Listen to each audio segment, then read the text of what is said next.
말씀 요한계시록 10장 전체 우리 교독하도록 하겠습니다.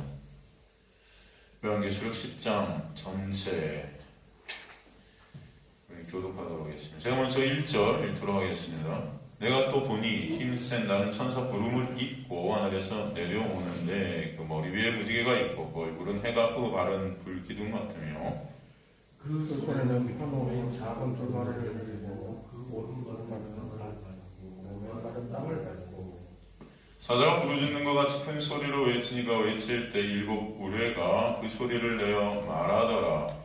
일곱 우레가 말할 때 내가 기록하려고 하다가 그들은 하늘에서 소리가 나서 말하기를 일곱 우레가 말하는 것을 인고하고 그렇게 하지 말라.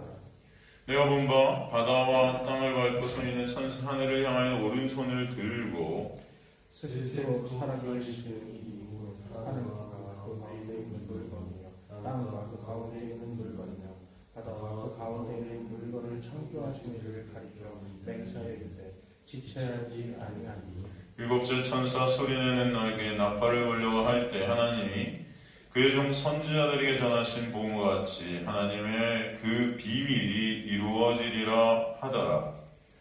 하늘에서 나서 내게 들리는 음성도 내게 말하이르되 내게서 바다와 땅을 밟고 서 있는 천사의 손에 펴놓은 두루마리를 가져 내가 천사에게 나가 작은 두루마리를 달라 한즉 천사가 이르되 갖다 먹어버리라. 내 배에는 쓰나 내 입에는 꿀같이 달리라 하거늘 내가 천사의 손에서 작은 두루마리를 갖다 먹어버리니 내 입에는 꿀같이 나나 먹은 뒤에 내 배에서 쓰게 되라. 함께 있습니다. 그가 내게 말하기를 내가 많은 백성과 나라와 방언과 임금에게 다시 예언하여야 하리라 하더라. 아멘. 하나님 감사합니다. 오늘도 생명의 진리 말씀을 통해서 이 생명의 복음이 다시 또 이 자리에서 예언케 되는 그런 역사가 있게 하셔서 하나님의 백성들이 참 복음으로 말미암아 참 생명 되신 예수 그리스도를 보는 그런 역사가 있게 하시고 오늘 말씀 가운데 역사하시는 성령의 놀라운 은혜 가운데 거하는 자들 될 수 있도록 역사하여 주옵소서. 유천한 점은 가르치고 주님만 드러나는 이 시간 될 수 있도록 인도하여 주옵소서. 주님 감사합니다. 예수 그리스도 이름으로 기도드리옵나이다. 아멘. 저번 시간에 저희가 10장이 9장의 마지막 절인 어떤 말씀이었죠? 회개하는 자가 있다 없다? 이 어마어마한 재앙에도 회개하는 자가 없더라. 그래서 우리가 알 수 있는 것은 인간은 재앙이 와도 회개가 된다 안 된다? 그게 안 된다는 거예요. 될 것 같죠? 여러분, 자녀들을 호차리로 무섭게 다스리면은 얘네가 말을 들어먹을 것 같죠? 순간은 들어먹습니다. 순간은. 근데 그게 여러분 항상 들어먹을까요? 아니요. 그 무서운 것만 또 지나면 안 되려요. 그렇지 않습니까? 순간은 들어먹어요. 순간. 그렇죠? 한때는. 그러나 그것이 여러분 인간이라는 존재가 그렇게 안 된다는 거예요. 하나님이 아무리 무서운 재앙을 우리에게 주셔도 우리 인간 스스로의 힘과 노력으로는 해결하는 것이 있을 수 있다 없다? 없다는 것이에요. 없다는 거예요. 우리 마음을 주님께서 역사해 주셔야 됨을 아직 간절히 소망합니다. 그렇죠? 그래서 9장 마지막 회개하는 자가 없다로 끝나요. 그렇다면 회개하는 자가 없는데 어떻게 하나님의 백성들이 생기겠습니까? 그렇기 때문에 10장을 갖다 삽입해 주셔서 이 10장을 통해서 그럼에도 불구하고 어떻게 하나님의 백성이 있게 되었는지를 보여주시는 거예요. 그것을 통해서 하나님의 놀라운 은혜와 사랑이 무엇인지를 알려주시는 것입니다. 이해가 되시죠? 그러기에 이 10장에 힘센 천사가 나오고 그 천사의 역할이 누구의 역할이다? 누구를 갖다 상징하는 거다? 예수 그리스도를 상징하는 거다라고 저번 시간에 우리가 천사의 모습을 통해 살폈어요. 천사를 묘사하는 것들을 통해 우리가 알 수 있게 됐다. 그렇죠? 천사를 묘사하는 구름, 무지개, 해, 불 이런 것들 다 누구를 갖다 묘사하는, 누구를 상징하는 거예요? 예수를 상징하는 거다. 그죠? 구름 타고 오시는 주님, 그죠? 무지개 언약, 그죠? 해같이 빛나는 주님, 그죠? 그 다음에 심판하시는 그 불같은 주님, 다 예수 그리스도예요, 그죠? 그리고 2절에 뭐가 등장해요? 작은 두루마리. 이게 사실은 이미 계시록 5장에 등장했던 두루마리와 어떤 것과 같다 다르다 같은 거예요. 차이가 뭐였다고 그랬어요? 5장에서는 어떻게 해요? 이게 봉인돼 있다. 그런데 10장에 와서는 이게 어떻게 된다? 펼쳐진다. 여러분 이런 것들을 이제 보셔야 되는 거예요. 말씀을 통해서. 그죠? 이제 아시겠죠 여러분? 요한계시록을 잘 공부하십시오. 여러분 그래서 여러분 혼자 읽으실 때도 이게 이해가 잘 되셨으면 좋겠어요. 5장에서는 같은 두루마리 책인데 봉인돼 있던 것이 10장에 와서 이게 펼쳐지게 돼요. 어떻게 이런 역사가 일어났다? 봉인되었던 두루마리가 10장에서 어떻게 펼쳐지게 됐다? 무엇 때문에? 어떤 이유로? 6장과 8장에 보면은 누가 이것을 갖다가 봉인을 떼었어요? 어린 양. 어린 양이 누구예요? 예수. 예수 그리스도께서 이것을 갖다가 펼쳐 보이십니다. 그래서 십자가에 놀라운 은혜의 완성으로 인해서 이게 이제 펼쳐지는 것입니다. 그죠? 그래서 여러분의 그 놀라운 여러분의 은혜가 임하게 되었다. 그 의미는 그래서 어린 양 대신 예수는 하나님의 약속하신 종말, 즉 하나님의 나라가 도래되었음을 보여주고, 그러므로 이 어마어마한 재앙 가운데서도 하나님의 백성들은 오히려 이 재앙을 통해 진정한 창조의 역사, 회복의 역사, 하나님의 백성으로 온전히 지음받게 되는 역사, 그죠? 그것을 갖다 반드시 있게 하신다. 그래서 오히려 이 지음받게 되는 이 재창조의 회복의 역사를 통해서 하나님의 백성들은 온전히 하나님의 놀라운 은혜가 뭔지를 아는 자들이 되게끔 하셔서 결론적으로 이 하나님의 나라에서 주님만을 어떻게 해요? 찬송케 되는 역사가 있게 하시겠다. 그죠? 하나님의 영광을 위해서 하나님께서 일하시는 것입니다. 그래서 반드시 주님께서는 이 모든 것들을 통해 당신의 백성들을 그 자리로, 주님만을 찬송하는 자리로, 주님만 영광 받으시는 자리로 끌고 가실 줄 믿습니다. 예. 그리고 오늘 3절에서 계속해서 이제 신센 천사가 외치는 거예요. 여러분 3절부터 다시 우리가 공부를 하도록 하겠습니다. 뭐라고 그러시죠? 사자가 부르짖는 것 같이 큰 소리로 외쳤다. 이것은 굉장히 중요한 메시지를 지금 외치고 있다는 거예요. 사자가 부르짖는 것, 부르짖다, 미카타이라는 헬라에 썼는데 이거는 울음소리를 묘사하는 단어고, 여호와께서 호세아 11장 1절, 아모스 3장 8절 등에서 같이 사자처럼 아주 중요하고 긴급하고 확실한 메시지를 갖다가 부르짖을 때 이런 표현을 썼어요. 이거는 하나님의 간절함과 안타까움을 갖다 내포하고 있어요. 하나님의 마음을 내포하고 있다. 이거 반드시 있게 될 것이다라는, 그죠? 있어야 된다는 그런 간절함이 내포되어 있는 그런 부르짖음이에요. 3절에 보면은 또 큰 소리를 외치니까 외칠 때 일곱 무례가 그 소리를 내요. 일곱 무례라는 것은 인나팔 대접 심판에 더해지는 재앙을 뜻하는 것입니다. 이거에 이어지는 재앙들, 연속성 있는 재앙들이라는 것을 갖다 우리에게 보여주고 있어요. 4절에 일곱 무례가 말을 할 때 내가 기록하려고 하다가 이렇게 되죠. 기력하려 하다. 이게 지금 그라포의 부정사 현재 능동태 그라페인이라는 헬라어가 쓰였는데, 이건 뭐냐면은 지금 사도 요한이 과거부터 계속해서 이것을 기록해 왔다는 것입니다. 그리고 지금도 이것을 계속 기록하고 있다는 거예요. 그래서 사도 요한은 일곱 무례가 말하는 것을 계속해서 기록하고자 했다. 그죠? 그런데 들으니 하늘의 소리가 나. 뭐라 그래요? 일곱 무례가 말한 것을 임봉하고 기록하라 마라. 기록하지 말라. 비밀에 붙이자. 이 비밀에 붙였다는 것은 인간들이 이것을 알아먹을 수 있다 없다. 아무리 말해줘도 인간들이 알아먹을 수 없다는 의미가 이 안에 내포되어 있습니다. 그러나 거기 하나의 의미가 더 들어가 있어요. 어떤 의미? 그런 비밀을 아는 자들이 반드시 생기게 하실 것이다. 뭐로? 하나님의 놀라운 역사로. 그 자들이 어떤 자들이에요? 그리스도인들이라는 거예요. 아시겠죠 여러분? 그런 의미가 다 여기 들어가 있습니다. 이 비밀이라는 단어에. 그래서 성경에 누가 비밀이라고 그래요? 예수 그리스도가 비밀인 거예요. 그런데 그 예수 그리스도를 진짜 알게 된 자들이 있어요. 그 자가 어떤 자들이에요? 영생을 얻은 자들이에요. 근데 그 영생은 어떻게 얻습니까? 하나님의 전적인 은혜로 얻는 거예요. 그죠? 육적으로나 혈통으로나 사람의 뜻으로 되지 아니하고 오직 하늘에서부터 난 자라야만이 예수 그리스도라는 비밀을 성령님의 놀라운 역사에 의해서 알게 되는 은혜가 여러분의 인생 가운데 반드시 있게 된다. 그렇지 않습니까, 여러분? 그래서 말씀을 누구로 보게 돼요? 예수로 보게 되는 역사가 있게 하신다. 그죠? 그래서 일곱 명이 말한 것을 인봉하고 기록하지 말라는 것은 이것이 비밀에 붙여진 것이다. 인간의 힘과 노력으로 절대 알 수 없는 것이고, 그러기 때문에 이 구원의 섭리라는 것은 온전히 하나님의 놀라운 은혜라는 것을 우리에게 설명해 주시고자 하신다라는 것입니다.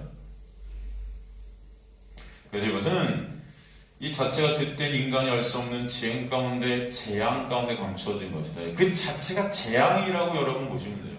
예수님을 갖다 알지 못하는 것 자체를 여러분 재앙이라고 생각하셔야 돼요.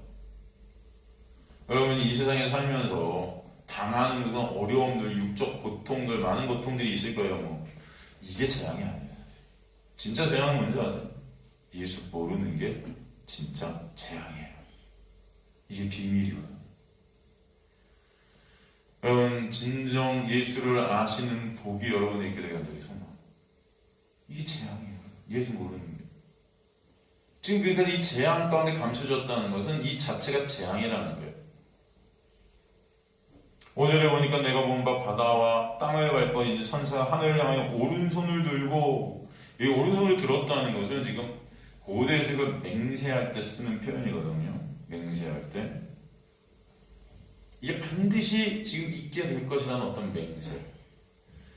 6절 세세토록 살아계신 이곳 하늘과 그 가운데 계신 물건이며 땅과 그 가운데 있는 물건, 바다와 그 가운데 있는 물건을 창조하신 이를 가리켜 맹세하여 이르되 지체하지 아니하리니. 뭘 맹세해요? 이제는 더 이상 지체치 않겠습니다.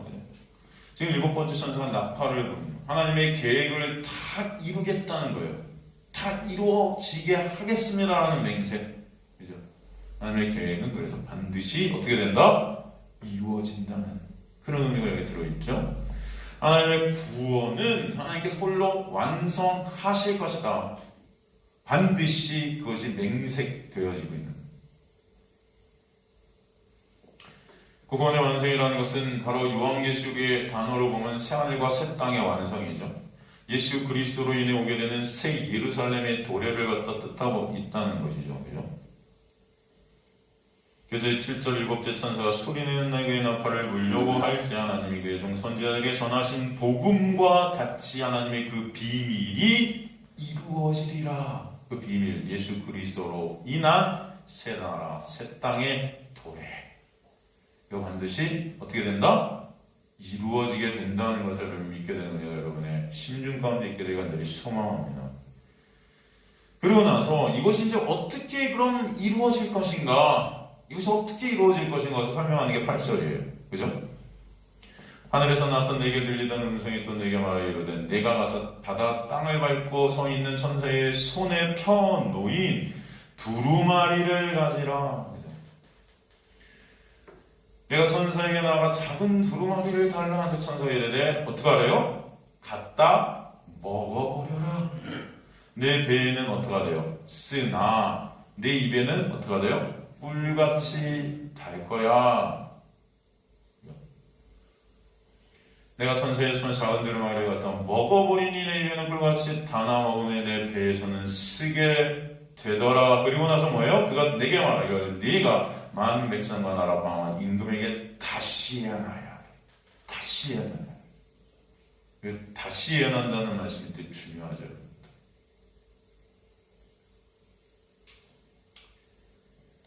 지금 9절에 먹어버리라는 헬라어, 카타파케라는 헬라어가 나오는데 이거는 몹시 굶주려 먹을 수밖에 없는 표현입니다. 그러니까 이 먹어버리라는 것은 니네가 먹어야 돼 갖고 내가 먹는 게 아니고 어떤 명령 때문에 먹는 게 아니고 몹시 굶주려서 먹게 되어지는 은혜가 있는 거예요. 이해가 되시죠? 굶주리기 때문에 안 먹을 수가 없어요, 여러분. 그런 어떤 표현입니다, 이게. 카타카타. 양식이 없어 굶주렸는데 양식이 눈앞에 보이게 된 거죠. 그래서 먹게 되는 거예요. 먹지 말라 해도 먹게 되는 거예요. 먹지 말라 안 하시겠죠. 먹으라 하셨죠. 근데 내 마음대로 먹고 안 먹고가 아니고 먹을 수밖에 없게 하시는 거예요. 여러분 이해가 되시죠?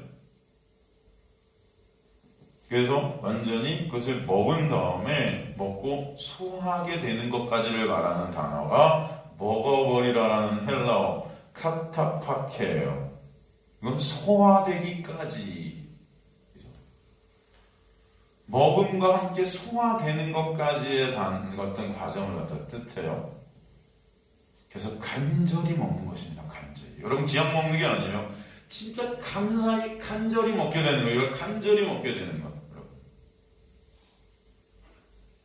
그래서 완전히 이것을 소화하는 것입니다. 꼭꼭 씹어서 맛을 음미하면서 아주 간절한 마음으로 너무 굶주려서 이것을 꼭 그냥 내 것으로 잘 소화해내는 거예요, 여러분. 네? 그리고 중요한 것은 여기서 책을 먹는다라는 의미가 무엇인가. 여러분 지금 두루마리를 갖다 주고 이거 먹어라 했을 때 이 책을 먹는다는 의미가 뭘까요? 그냥 막 진짜 이 책 하나를 씹어 먹는 걸까요? 네? 예수께서 구름 타고 오실 때 진짜 구름 타고 오시는 거예요? 손오공 같이? 여기서 책을 진짜 먹으라니까 이거 진짜 여러분 이 책 이거 그냥 먹는 거예요 이거? 여러분 우리는 다 그렇게 생각하잖아요.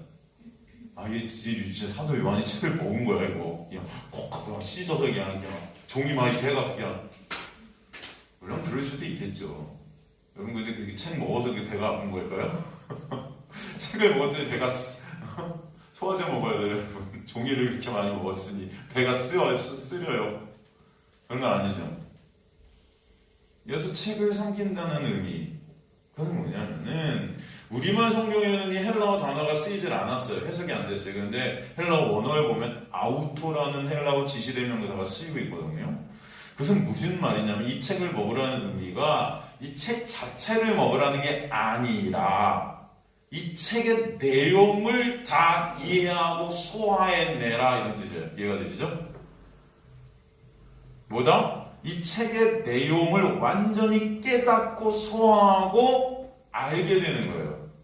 그 의미가 뭔지를 확실하게 깨닫게 되는 거예요, 여러분. 이걸 책을 먹는다는 것입니다. 꼭꼭 자길장도 씹어 먹어라. 여러분, 그죠? 뭐, 입시할 때 일타 강사들이 막 그런 말 하잖아요. 입시생들한테, 수험생들한테. 이거 꼭꼭 씹어 드셔야 돼요, 막. 그죠? 이거 하나도 남김없이 여러분 자긴장을 다 씹어 드셔야 돼요. 자, 여러분이, 제 소원은 여러분이 말씀을 좀 이렇게 꼭꼭 씹어 드시는 역사가 있게 되기가 늘 소망합니다. 그냥 뭐, 하기 싫은 거 억지로 그게 아니고요, 여러분. 이 생명의 말씀이 정말 여러분 굶주려서 이것을 갖다 이 양식이 생명의 양식이 여러분 굶주린 여러분에게 정말 생명됨을 깨닫고 이것을 꼭 씹어서 소화하게 되는 놀라운 은혜가 여러분에게 있게 되기를 늘 소망합니다. 그래서 이 안의 내용, 책의 내용을 완전히 깨닫고 이해하고 소화하는 것 이것을 먹는다 표현했어요. 그렇게 되면 어떤 현상이 있게 되는가 보니까 입에는 꿀같이 단데 왜요? 배는 쓰다. 아픈 거예요, 배가 막. 여러분, 배가 의미하는 게 뭘까요? 배. 네? 이 배가 아파요. 입은 단데 들어갈 때는 달아요. 이 배가 아파. 여러분, 배라는 것은 여러분, 우리 배가 신이다. 그렇죠? 우리 배가 신인 자가 어떤 자라 그래요? 십자가의 원수라 그래요. 배가 신이라는 게 무슨 뜻이에요, 여러분? 예수님을 믿는다 하면서 예수님을 이용해서 먹고 사는 거예요. 내 배를 채우는 거예요. 먹고 사는 일에 예수님을 이용해 먹는 자가 바로 예수님의 원수다. 이런 뜻이거든요. 그죠? 내가 원하는 거 해주세요. 내가 열심히 할 테니까 이거 해주세요. 저거 해주세요. 내가 원하는 이 배라는 육, 내 삶, 이거 배라는 것은 그래서 여러분 삶 전체를 갖다 뜻해요. 그럼 이 책을 갖다 이해하고 저거 하는 건 내가 다 알았어. 그런데 이게 여러분의 삶 가운데 굉장히 쓰다. 아시겠습니까? 그죠? 그래서 배가 쓰다라는 피크라이노라는 이 헬라어가 괴롭게 하다예요. 쓰다가 여러분 어떤 뜻이다? 여러분의 삶을 괴롭게 만든다. 어떻게 한다? 괴롭게. 화나게 한다라는 뜻이 있어요. 이 피크라이노. 화나게 한다. 또 격분케 되다. 격분케 되니 너무 이게 막 예를 들어서 사도 바울이 뭐라고 그래요? 오라 나는 공고한 자입니다. 이 격분하는 겁니다. 또 어떻다? 쓴맛이 계속 나면 쓴맛이 여러분 삶이 써요. 참 쓰다. 씁쓸해요. 너무 써요. 네? 자, 그렇다면 제가 세 가지 질문을 드리겠습니다. 여러분 대답해 보세요. 자, 이 책의 내용은 무엇이고, 두 번째, 이 책을 완전히 깨닫고 이해하고 소화한다는 의미가 무엇이고, 세 번째, 그럼 왜 입에는 꿀 같은데 배에는 쓴 것인가? 첫 번째 질문, 이 책의 내용이 무엇일까요? 그럼?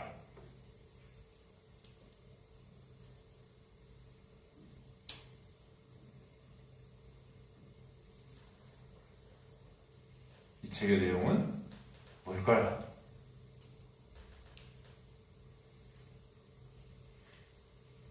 복음이겠죠. 책의 내용이 뭐다? 복음이다. 복음은 곧 누구예요? 예수 그리스도다. 그렇다면 두 번째, 이 책을 완전히 깨닫고 이해하고 소화한다는 의미는 이 책의 내용 대신 누구, 그 복음 대신 누구? 예수 그리스도를 이 책을 통해서 알게 되고 그 은혜를 깨닫고 소화하게 된다. 이해가 되시죠? 예를 들어서 말씀을 통해 이 말씀은 껍데기로 보면 율법이지만 말씀 안에 있는 것들을 꼼꼼하게 여러분이 소화시킬 때 이 말씀은 누구로 소화되는 거예요? 예수 그리스도로 소화되는 거예요. 이해가 되십니까? 세 번째, 그렇다면 왜 입에는 꿀같이 나는데 배에는 쓴가? 이 책의 내용이 당연히 예수 그리스도고 복음이고 그 복음인 예수 그리스도는 은혜의 본체예요. 이 책을 여러분 하나님의 놀라운 은혜로 여러분이 깨닫게 되고 알게 되고 그 본체 되는 예수 그리스도를 보게 될 때 이 은혜는요 여러분의 삶 가운데 처음에는 굉장히 이게 달고 달콤하고 좋습니다. 그죠? 근데 여러분의 삶 가운데 은혜는요 써요. 여러분의 영광을 은혜는 다 삭제시키기 때문에 누구의 영광만 드러내? 예수 그리스도의 영광만 드러내는 자를 여러분이 끌고 가기 때문에 나라는 영광 챙기기, 나라는 가치 챙기기, 나라는 인정, 칭찬 이것들을 갖다 삭제시켜 가시는 자를 끌고 가기 때문에 이게 굉장히 여러분 단 것 같지만 쓴 겁니다. 처음엔 단 것 같은데 써요. 여러분의 인생은.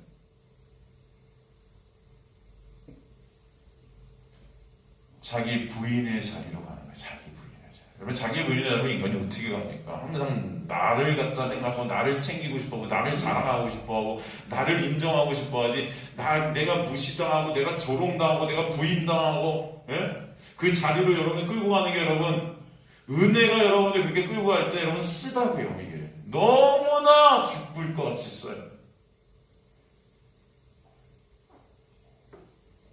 그래서 이 책을 완전히 깨닫고 이해하고 소화한다는 의미는 말씀, 이 계시, 이 복음을 온전히 예수 그리스도로 이해하고 깨닫고 예수 그리스도의 십자가의 놀라운 은혜로 깨닫고 이해하고 소화하게 되는 역사. 그죠? 그 역사가 여러분에게 있게 하시는 거예요. 이게 바로 책을 먹는 역사다. 그렇기 때문에 그 복음이 뭐예요, 원래는? 인간들이 생각하는 가짜 복음이라는 게 뭡니까? 말씀을 지켜 수고하고 무거운 짐을 내가 지고 갖고 하나님 앞에 쓰려는 거예요. 이걸 갖다가 복음으로 착각하고 있죠. 열심히 말씀 지킵니다. 그래서 우리 구원받는다. 그거는 복음이 아니죠. 그것을 할 수 없는 우리를 알게 하셔서 예수 그리스도가 십자가에서 다 이루신 그 놀라운 은혜로 말미암아 주님 앞에 쓰게 하시는 놀라운 역사, 그게 너무나 달콤합니다, 성도들. 여러분의 인생 가운데 그 복음이 체류될 때는 이게 써요. 왜? 예수만 드러나시기 때문에. 여러분도 드러나고 싶을 거 아니에요. 여러분 육이라는 거, 죄성이라는 거, 내가 하나님 자리에 앉은 거 아닙니까? 다 예수 되게 하고 있잖아요. 예수의 영광을 우리가 같이 받고 싶어 하잖아요. 그런데 그런 내가 부인되어지고 삭제되는 건 쓴 거예요. 그래서 복음을 알게 되고 깨닫게 돼도 오히려 그 은혜가 처음에는 달고 기뻤지만 인생의 여정을 통해서 은혜는 오히려 여러분을 힘들게 하고 여러분을 쓰게 하고 여러분의 육계의 삭제가 동반되어지게 할 거기 때문에 아픕니다. 내 육의 삭제는 고난으로 감지되고 고난으로 인해 왜 예수 그리스도의 십자가의 은혜가 아니면 생명이 없음을 깨닫게 하셔서 은혜만 남는 자리까지 나라는 육의 무가치함과 무능력함을 드러나고 까발기시는 거예요. 나의 실존을 보게 하심으로 내가 진정 가난한 자이고 애통하는 자임을 깨닫게 하십니다. 그게 아파요. 그 실존에서 오는 가난함과 애통함, 그 고난으로 인해 오직 예수만 영광받으시고 찬송받으시는 자리에 우리를 가도록 끌고 당기시는 것입니다. 은혜가. 그래서 9장 마지막에서 어마어마한 무시한 재앙 가운데 살아남은 자들이 회개를 하지 않지만, 그죠? 이것은 아까도 말씀드렸지만 인간은 심판과 재앙이라는 것도 결코 이것을 통해서 회개하는 자리에 갈 수 없다. 그러나 그 회개 자리에 올 수 있게 하는 것이 있는데 이런 무시한 재앙이 아닌 심판이 아닌 하나님의 놀라운 복음의 역사다. 그 복음의 역사, 예수 그리스도의 놀라운 은혜만이 여러분의 이런 회개의 자리, 내가 삭제되고 예수 그리스도만 찬송받으시는 이 놀라운 은혜 안으로 여러분을 끌어당기신다라는 것을 보여주시는 거예요. 그래서 오늘도 여러분에게 이 복음을 갖다 잘근잘근 씹도록 성령께서 역사에 가시는 것을 아시기 간절히 소망합니다. 여러분은 모르시겠지만 지금 우리가 복음을 나누는 이 순간도 성령께서 역사하심을 저는 믿습니다. 그래서 여러분 안에서 진정 예수 그리스도만 찬송받으셔야 왜 되는지를 깨닫게 하시는 거예요.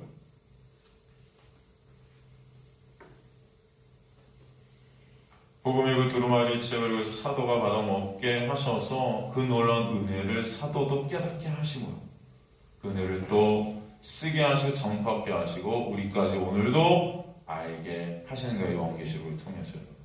그죠? 그러면 하나님의 백성 온전히 하나님의 놀라운 은혜로 말미암아 있게 하시는 것입니다. 은혜로 이루어주시는 예수께서 십자가에 이루신 그 놀라운 복음의 역사가 우리 입에는 꿀같이 달콤하겠지만 그 은혜의 역사가 예수와 같은 인생, 예수와 같은 인생이라는 건 내가 예수께서 십자가에서 여러분 처절하게 부인당하셨잖아요. 예수님 제자들도 다 떠나잖아요, 여러분. 그런 철저한 자기 부인의 인생으로 여러분들 끌고 가셔서 누구만 바라보게? 예수께서 주님만 바라보셔서 아버지 하나님만 바라보고 여러분도 예수 그리스도만을 바라보는 자들로 역사에 가시는 거죠. 그게 바로 복 있는 자의 삶이라는 거예요. 그죠? 그래서 복이 있는 자는 심령이 어떻게 돼요? 가난케 된다. 푸토코스의 가난. 그 자가 천국이 저일 것이며 복이 있는 자는 어떻게 돼요? 애통케 하신다. 그 자가 위로를 받을 것이며. 그죠? 그 위로라는 것 제가 말씀드렸잖아요. 우리 안에 성령의 역사가 성령 파라클레토스 이게 뭐예요? 보혜사 위로하시는 분, 그 십자가의 그 언약의 놀라운 은혜의 위로 그것을 깨닫게 하시는 거죠.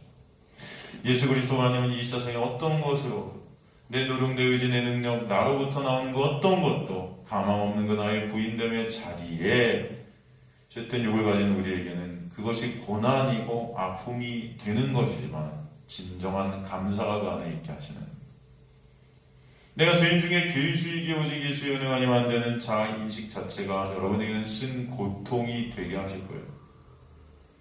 그러나 하나님의 은혜가 이 모든 것을 합력하여 선이라는 구원을 이루어가시기 때문에 하나님의 은혜만 구원을 이수 유일한 길임을 보여주시고 은혜만 찬송케 하실 것이다.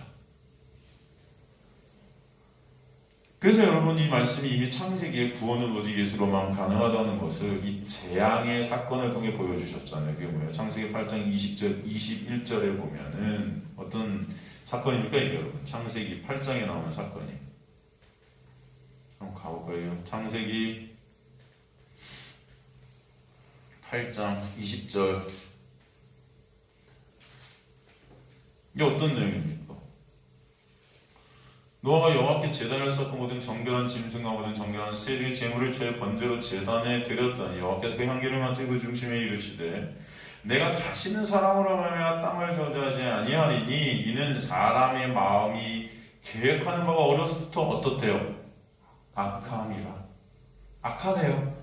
타고 태어날 때부터 악하다는 거예요. 내가 전에 행한 것 같이 모든 생물을 다시 멸하지 아니하리니 땅에 있는 동안에는 심음과 거둠과 추위와 더움과 여름과 겨울과 낮과 밤이 쉬지 아니하리라. 여러분 이게 지금 노아의 홍수 사건 다음에 그죠? 하나님께서 이 홍수 심판으로 홍수 대응으로 모든 것들을 다 주시고 노예 식구들이 번제를 드리게 되잖아요. 살아남아서. 그죠? 그랬더니 이제 뭐라는 거예요? 이런 어떤 재앙, 이런 심판으로 다시는 멸하지 않겠다. 왜? 이유가 뭐예요? 이유가 뭐다? 나오죠?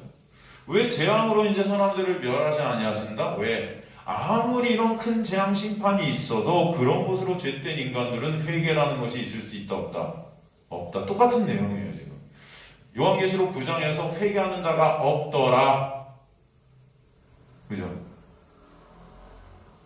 왜? 이유가 뭐예요? 사람의 마음이 계획하는 바가 어려서부터 악함이라는 것은 그렇게 타고 태어났기 때문에 아무리 재앙이 떨어져도 사람은 그거 갖고 회개 안 한다.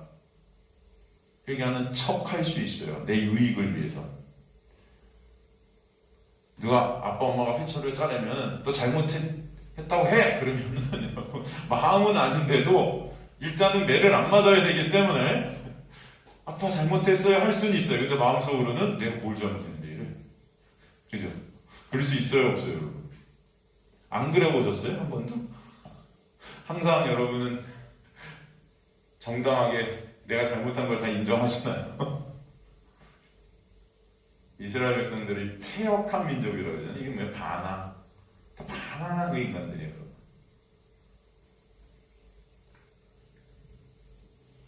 그렇기 때문에 주님께서 뭐라고 하냐? 이제는 이런 거 갖고 안 하겠다. 그러게 구약에서 이런 인간의 실존을 다 보여주시고 계신 거예요. 그리고 신약, 즉 새 언약, 즉 새 언약의 주체가 누구예요? 예수 그리스도의 그 십자가로만 구원은 있음을 보게 하시는 것입니다. 뭐로만 구원은 있다? 예수 때문에만 있다. 그걸 알게 하시는 거예요. 재앙으로도 구원할 수가 없어요. 아무리 심판이 떨어져도 인간들은 회개 안 해요. 그러나 예수의 놀라운 은혜로 말미암아 여러분에게 구원이 있다. 설명해 주시는 것입니다. 그걸 복음이라고 해요. 그러게 오늘 본문에서 요한이 그 복음을 먹게 하시는 거예요. 그 책을 다시 한번 먹게 하셔서 진정한 이 복음을 다시금 예언케 하시는 거예요. 다시금 선포케 하시는 거예요, 여러분. 이 시대에 이 복음이 진정 다시 선포케 또 되게 하시는 거예요, 여러분. 택한 자들을 갖다 구원하시기 위해서. 이 시대나 구약의 시대나 여러분 지금이나 여러분 다를 바가 하나도 없잖아요. 교회들의 모습을 보세요. 다 세상과 합해서 내 자랑으로 교회를 사는 내 유익 다 뭐예요? 나 아닙니까? 다시금 선포케 하시는 거예요. 다시 예언이라는 것도 뭐예요, 여러분? 여러분 제가 하는 거죠. 예언은 뭐 내일이 어떻게 될까? 이게 예언이 아니에요. 성경에 말하는 예언은 뭐예요? 선포예요. 이 메시지. 예수 그리스도를 선포하는 걸 예언이라고 그랬어요. 그리고 선지자들이 예언자들, 선지자들 다 뭐예요? 그 내용, 선지서 내용이 뭐예요? 다 예수 아닙니까? 그죠?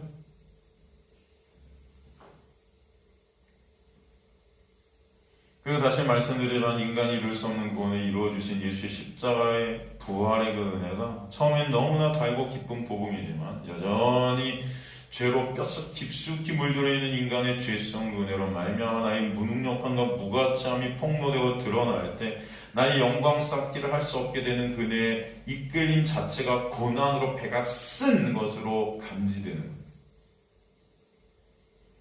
오직 예수만, 오직 은혜만 남게 하시는 그 자리가 인간에게는 아픈 것입니다. 내 영광, 내 자랑, 그런 것들이 다 산산조각 나는 거예요. 이 세상에서 내 영광으로 끌어당기고자 하는 돈, 명예, 권력, 자식, 뭐 여러 가지 것들, 이런 것들을 위해서 주님께서는 끊어내시는 것입니다. 예수만 바라보십니다. 아시겠습니까? 그래서 그런 여러분의 실존을 보게 하시고, 나는 정말 예수가 아니면 나는 지옥에 떨어져야 맞습니다라는 실존을 보게 하셔서 애통케 하시고 가난케 하시는 역사에 아픈 거예요.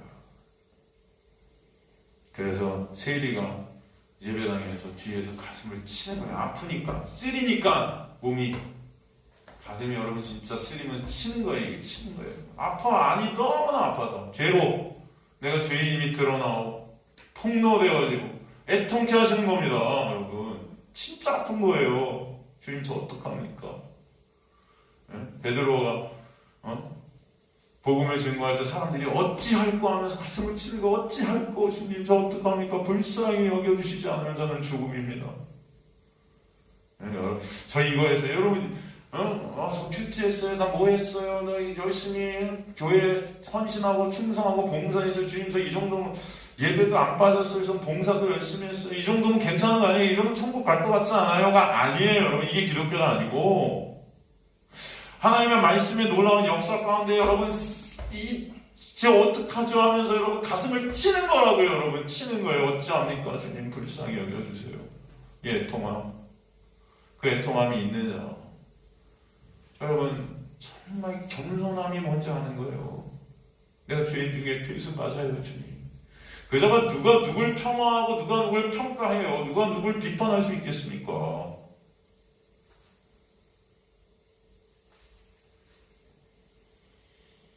그래서 이 책 이야기가, 이 복음 이야기가 구약 전체에 이미 다 흐르고 있어요. 여러분 그래서 요한계시록은 이 구약을 다시 한번 새롭게 보여주는 거예요. 무슨 이게 공포에 무슨 앞으로 일어나 이런 게 아니고 여러분 하나님의 말씀을 다시 또 새롭게 펼쳐주시는 거예요. 누구로? 예수 그리스도. 그래서 요한계시록 1장 1절을 보면 예수 그리스도의 계시라부터 시작하는 거예요. 이건 다 예수 얘기예요. 구약에서 이미 우리에게 그림자처럼 보여준 그 예수를 갖다 보게 하시는 거죠. 구약 어디 두루마리 책 얘기가 나오죠? 여러분 또? 우리가 지금 살피는 요한계시록 10장의 두루마리 책 얘기가 구약 어디 나와요? 에스겔서에 나오잖아요. 여러분. 그죠?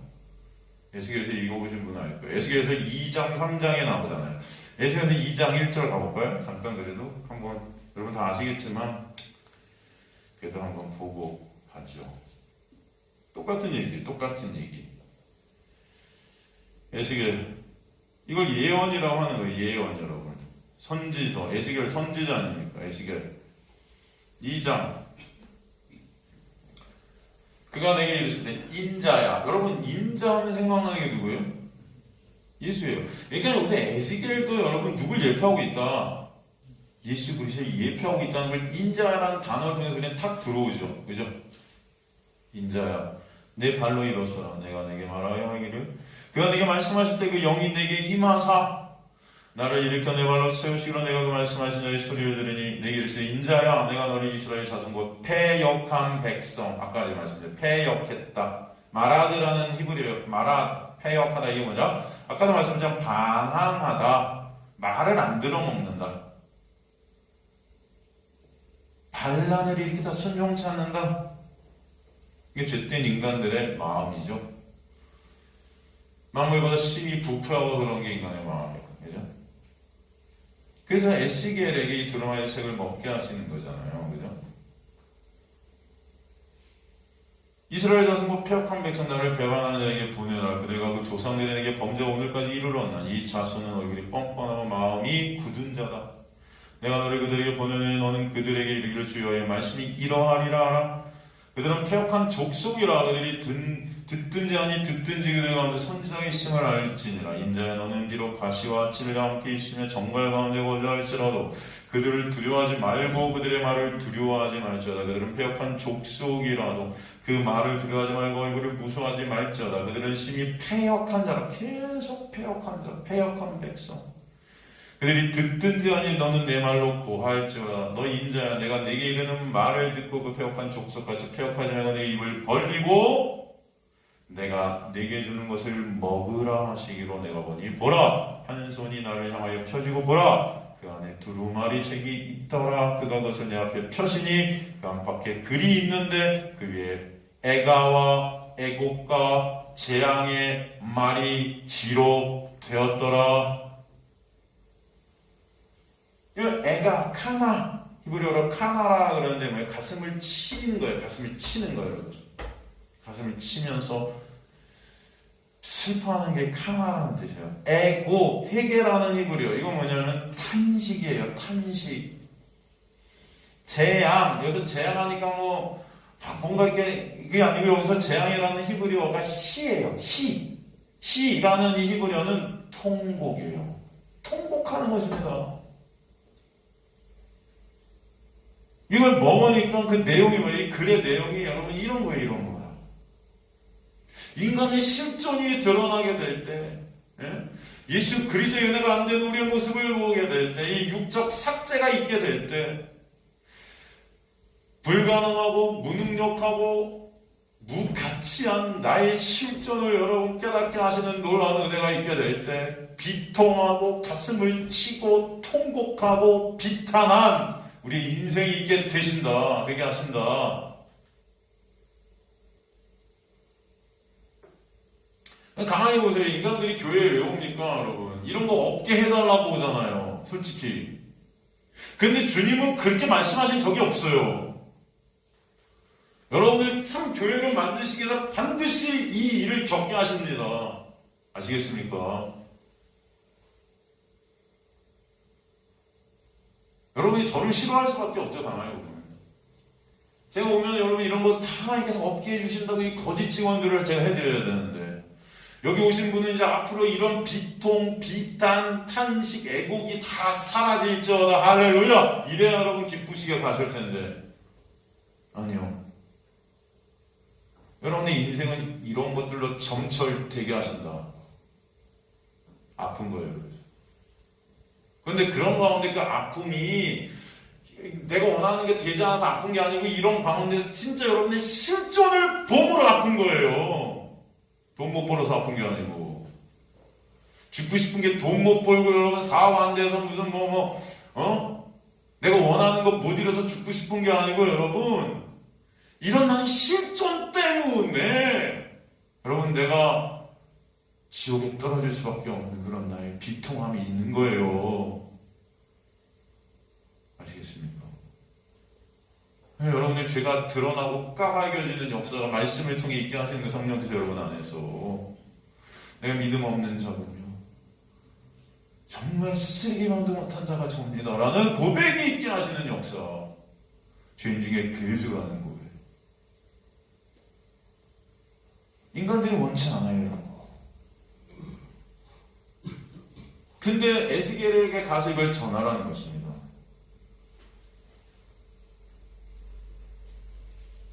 여러분 그래서 결국 그들이 다 어떻게 돼요? 바벨론의 포로들이 되죠. 바벨론의 포로 생활을 통해서 그들의 모습을 보게 하십니다. 어떤 자들인지 보라는 겁니다. 예수께서 이 땅에 오시는 것, 바로 에스겔을 인자라 하신 것은 바로 이제 신약의 예수 그리스도가 이 땅에 오셔서 그 에스겔이 한 일을 그대로 하시는 거예요, 여러분. 그래서 여러분 예수께서 이 땅에 오셨을 때 그 가짜 성전, 가짜 교회, 가짜 예루살렘 그 그리스도인들이라는 자들, 유대인들, 바리새인들, 하나님을 사랑했다는 자들의 실존을 다 까발기시는 거예요. 이 독사의 새끼들아, 이 마귀 새끼들아, 니네가 다 마귀 새끼야.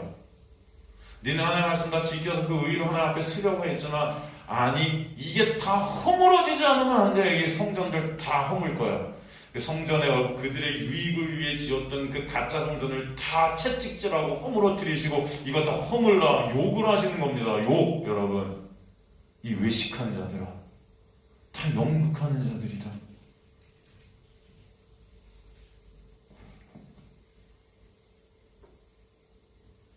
그리고 그 십자가로 가셔서 그들의 그 모든 죄악을 다 담당해 주셔서 주님 저 어떡합니까? 그 애통함이 위로가 되게 하시는 것입니다, 여러분. 여러분의 그 삶 가운데 있는 그 애통함으로 여러분이 끝나게 안 하세요. 여러분 그 애통함을 거쳐서 반드시 예수라는 위로 아래에 있게 하신다. 그때 진정한 기쁨과 감사가 여러분에게 나오게 하실 줄 믿습니다. 거기서 끝이 아니에요.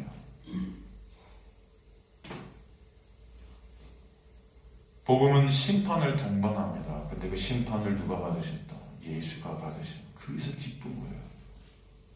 근데 그 자체가 슬픔이고 아픔인 거예요. 내가 죽을 자리, 내가 지옥에 떨어질 그 자리, 예수가 떨어지신 거예요. 그 전에 그래서 우리의 모습을 고발하시고 드러내시는 심판과 재앙을 통해 예수 그리스도의 십자가의 놀라운 은혜가 얼마나 크고 놀라운지를 보게 하시는 거예요. 여러분 이게 체험되어지는 은혜가 여러분의 삶 가운데 있게 되길 간절히 소망합니다. 인간들의 실존을 드러내는 것 자체가 인간들은 열받는 것입니다. 지금도 말씀을 나누게 하시고 설교를 통해서 그 일을 성령께서 해가실 때 여러분 사실 우리들은 그게 싫은 거예요. 여러분의 실존을 지금 여기서 이 자리에서 계속 들춰내시고 내가 어떤 자인지를 보게 하시는 이게 싫은 거예요.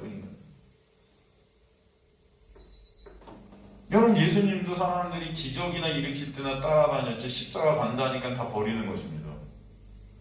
바리새인들의 그 실존을 폭로하니까 열받고 나중에 결국 십자가에서 죽여버리는 거예요.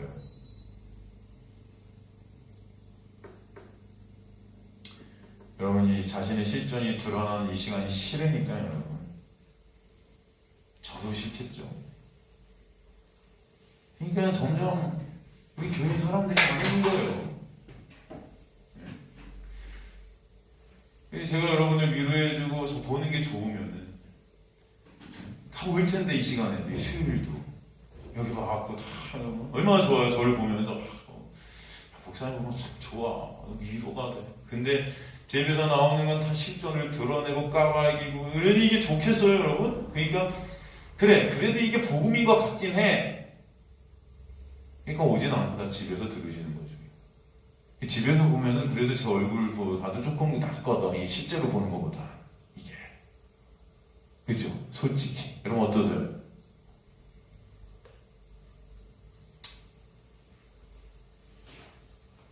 그럼에도 주님의 은혜가 거기도 임하길 간절히 소망. 그죠? 여러분 복음은 단 거 맞아요. 그런데 여러분 인생에 반드시 복음을 씁니다.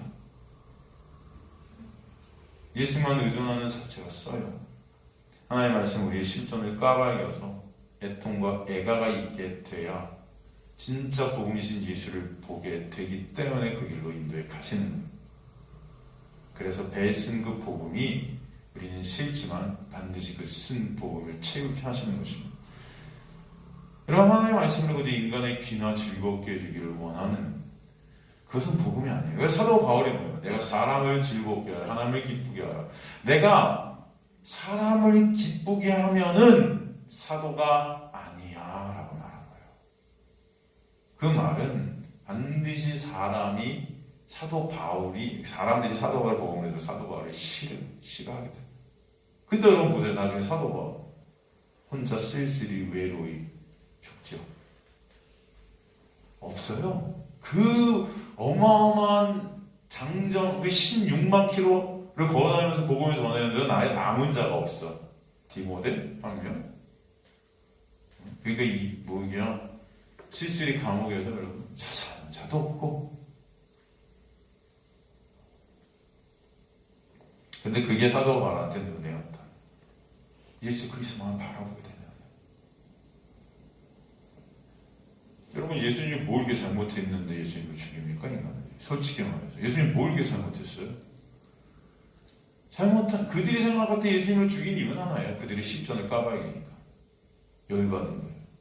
뭐 예수님이 잘못했겠어요? 자신들의 죄를 드러내니까 이게 싫은 거예요, 여러분. 인간들은요 내 죄를 누군가 드러내면 원수됩니다. 원수돼요. 내 영광과 내 가치를 추락시키니까 미워지고 그게 쌓이니까 급기한 죽이고 싶고 그게 쌓이니까 죽이는 거예요. 폭로시킨다는 거예요. 까발린다는 거예요. 죽이고 싶은 거예요. 원수 되는 거예요. 지금도 참 복음은요 우리에게 씁니다. 처음엔 단 것 같은데 겪으면 겪을수록 미치도록 아파요. 그러나 그 자리에서 하나님의 놀라운 은혜가 임한 자는 그것이 하나님의 놀라운 복임을 깨닫게 하실 줄 믿습니다. 그게 진짜 기쁨이고 그게 진짜 감사하고 그게 진짜 안식임을 알게 하시는 거예요. 여러분 그 안에서 예수를 바라보게 하시기 때문에. 그래서 11장에 가면 이제 두 증인이 나와요. 다음 시간에 살필 텐데 두 증인이 나오는데 그 증인의 삶이 어떻게 해요? 하나님의 은혜로 이끌림 받는 배 쓴 삶이 이제 이로 나오는 거예요. 근데 이 두 증인이 결국 어떻게 해요? 죽임당하죠? 세상은 박수칩니다. 이 두 증인의 죽임을. 그리고 뭐예요? 장살 지내주지도 않아요. 그냥 길거리에 처저히 시체를 갖다 버려요. 철저하게 부인케요. 바로 이 두 증인의 삶이 예수로 인해 예수 안에서 복받는 자들의 삶이라고 우리에게 설명해 주시는 거예요. 여러분 이런 자리로 가고 싶으세요? 아니요. 그 누구도 가고 싶지 않을 거예요. 로마서 8장 17절에 그러니까 사도가 뭐라요? 고난을 받아야 한다. 데이라는 헬라어 썼다 그랬잖아요. 이게 have to, 영어의 must. 전 영어는 잘 모르지만 그거의 10배나 더 해야 되는, 겪어야 되는 일이다. 필수 상황이라는 것입니다. 고난이라는 것이. 그 고난을 통과해야 내가 삭제되고 온전한 예수만 바라보게 되는 은혜에 함모에 되어지게 하실 것이다 라고 설명해 주십니다. 여러분 한번 보세요. 예레미야서 15장 같은 데도 보면 그래서 그 말씀을 계속 그런 말씀을 성경 전체가 가지고 예레미야서 15장 16절 보면 만군의 하나님 여호와시여 나는 주의 이름을 일컬음을 받으니라 내가 주의 말씀을 얻어 먹었사오니 여기도 먹었다고 그러죠? 주의 말씀 내게 기쁨과 내 마음에 즐거움이오나 달아요 입에는. 그런데 내가 기뻐하는 자 모임 가운데 앉지 않을 즐거워하지도 아니하고 주의 손에 붙들려 홀로 앉았사오니 이는 주께서 분노로 내게 채우셨음이니이다. 이 말씀이 나를 끌고 갈 때 여러분 이게 너무나 쓰고 너무나 비통하고 너무나 분노케 되는 격밟게 되는 막 격분케 되는 화나게 되는 나의 고통이 계속하여 상처가 중하여 낫지 아니하면 어찌 됨이니까 주께서 내게 다여 물이 말라서 속이는 시내 같으시니까.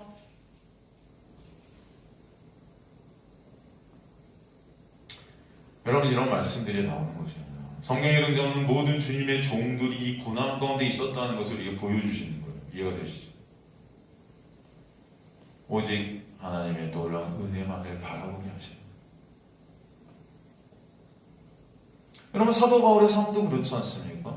사도 바울은 율법의 의의로 하늘에 앉아 있었던 자였어요. 하나님의 자리에서 떵떵거리던 자였어요. 나는 율법 완벽하다 자부했던 자예요. 인간이 낼 수 있는 의의로 최고의 의의를 구사했던 자입니다.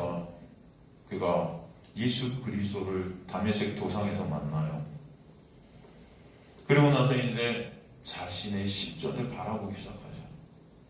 바로 예수 그리스도가 실제 였음을 알게 되고 부활하시는 하나님이심을 깨닫게 하시죠. 그리고 그 예수라는 복음을 깨닫게 하시기 위해서 아라비아 광야로 가서 3년을 갔다가 보내게 하십니다. 3년 동안 아마 사도 바울은 여러분 말씀 전체 구약 전체 여러분 사도 바울은 구약의 박사입니다.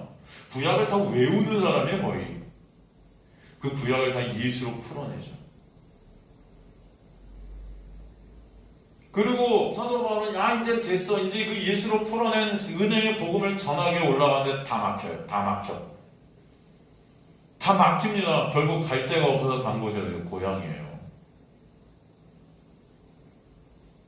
여러분 사도 바울은 고향에서 대단한 존재였을 거란 말이에요. 야, 저 젊은이가 우리 고향에 마치 고향을 대표하는 어떤 자랑, 우리 고향의 자랑 여러분. 근데 얘가 내려오더니 하루가 지나고 이틀이 지나고 일주일이 지나도 안 가는데 뭐 하나 봤더니 저 관원이었던 자가 잘 나가던 자가 갑자기 고향에 와서 엄마 아빠 집에 머물더니 낮에는 금을 입고 밤에는 뭐 하는지 말씀만 파는 것 같아. 이 미친 거 아니야? 온갖 조롱과 무시와 그죠? 저 미쳤어. 1년이 지나도 2년이 지나도 여러분 그 세월을 거의 10년을 넘게 해요. 여러분 사도 바울이 얼마나 많이 무너졌을까요? 그죠? 얼마나 많은 조롱과 무시 가운데 있어서 그 엄마 아빠 또 어땠을까요? 한번 생각을 해보세요. 한번 여러분. 그러더니 어느 날 바나바가 찾아와서 안디옥에서 공동 목회하자는 말이에요. 하루만. 그래서 하나님이 그를 끌어내세요. 이젠 됐다. 이 정도면 하나님의 백성으로 하나님의 사도로 쓰임받을 수 있나 보다. 아하, 천만의 말씀. 그때부터 사도 바울은 더 나락을 칩니다. 사도 바울은 그때부터 16만 킬로를 걸어다니면서 교회를 세우고 사도의 사역을 감당하기 시작하는데 그때부터 진짜로 자신의 실존을 더 봐가기 시작하는 거예요. 그래서 여러분 사도 바울은 갈라디아에서 나는 사도다 그러는데 7년 후에 뭐예요? 나는 사도 중에 가장 작은 자, 사도라 일컬음을 받지도 못하는 자. 맞아요. 그런데 그 후 8년 후에 에베소서에 보면은 나는 성도 중에 가장 작은 자 중에 가장 작은 자입니다라는 고백을 하게 되고 그 후에 디모데서에 보면 나는 죄인 중에 괴수라는 자신의 실존을 까발립니다. 그리고 결국 그는 나의 나된 것은 하나님의 은혜입니다라는 고백을 하고 죽임당하는 거예요, 여러분. 그의 인생 전체가 바로 하나님의 은혜에 함몰되어지는 쓴 배였다는 것을 아셔야 돼요. 이 정도면 됐겠지? 아니요.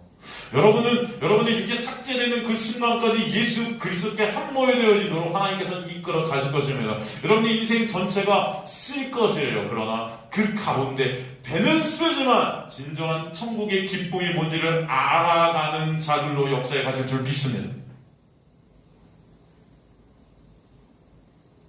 결국 사도 바울은 죽음의 현장 가운데 목이 달아나고 고통 가운데 죽지만 예수 그리스도만을 바라보게 하시는 역사가 있게 하신 거예요, 여러분. 전 저와 여러분이 진정 그 인생 가운데 그렇게 예수 그리스도만을 바라봄으로 주님 앞에 나아가는 주님의 백성들 되시기를 주님으로 간절히 축원합니다. 다른 거 아니에요. 여러분이 돈 많이 번다고 저는 기쁘지 않아요. 잘 먹고 잘 산다고 기쁘지 않습니다. 여러분이 원하는 것들이 됐다고 제가 기쁠 것 같아요? 그렇지 않나요?